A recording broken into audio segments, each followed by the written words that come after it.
नमस्कार जय जगन्नाथ आपण मान को स्वागत करुछि मो मोर चैनल चंदनास एक्टिविटीज को।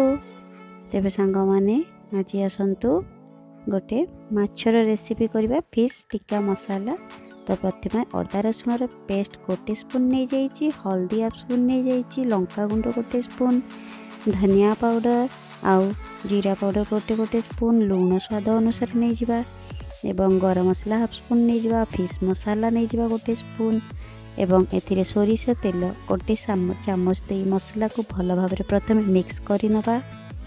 देखंतु एहा परे मसला को मिक्स करि सारला परे माछ को धोईकी ता देहरे भल भाव मसला को लगे नबा एवं मैरिनेट करके माछ को रखिदेबा 15 मिनिट रु आधा घंटे पर्यंत। आमे एपरी मैरिनेट करके माछ को रखिदेबा मसला गोळी देकी भल भाव। मैं रोही माछ नहीं माछ को मैरिनेट करके रखिदेला परे वर्तमान पैन बसई नबा, तेल को गरम करदेबा सोरष तेल को। तेल एबे गरम हो जाइए, आपन चाहे रिफाइन तेल रे मध्य जानि परिबे। एबे तेल को मीडियम हीट पर्यंत गरम करदेबा। तापरे सब जाक माछ को देखंतु एपरिका मसला गळे की रखि नैतिबा। तो एबे माछ गुडी को तेल रे दे भल भाव फ्राए करनेबा एवं एथिबे लो मीडियम फ्लेम में रखिबा। हाई फ्लेम कले मसला गुडी को पोड़ी जिवो एवं ए प्रकार माछ को भाजी नेबा। देखंतु एपट सेपट करिकी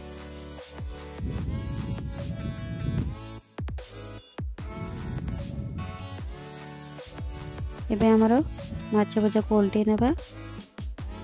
देखंतु माछ हमर पूरा पूरी रेडी हो जाइछि, ताको बाहर कर नेबा पैन रु।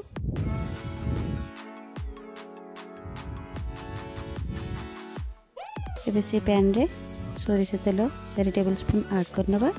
सेते तेजपत्र 2टा, दालचीनी एवं बड़ इलायच आउ गुजराती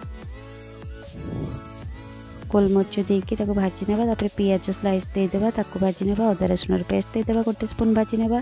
तापर पियाज लंका और बिलातीर प्यूरी रेडी करके ताको दे देबा एवं फ्राई कर नेबा। तेल टिके भाजी हो गला परे सेतिरे हल्दी, धनिया पाउडर, जीरा पाउडर, गरम मसाला, चिली पाउडर ए सब देकी भल भाव भाजी नेबा ताको एवं फिश मसाला मध्य ऐड कर देबा।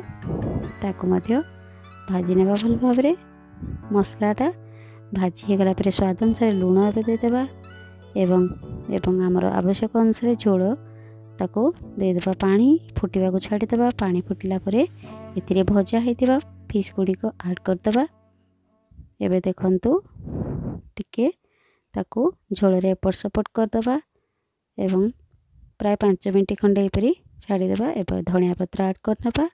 आम रेडी हो गला फिश टिक्का मसाला। एंजॉय करंतु, खांतु। केमती लागुछि जणातु। चैनल को लाइक करंतु, सब्सक्राइब करंतु। रोजी धन्यवाद, बाय।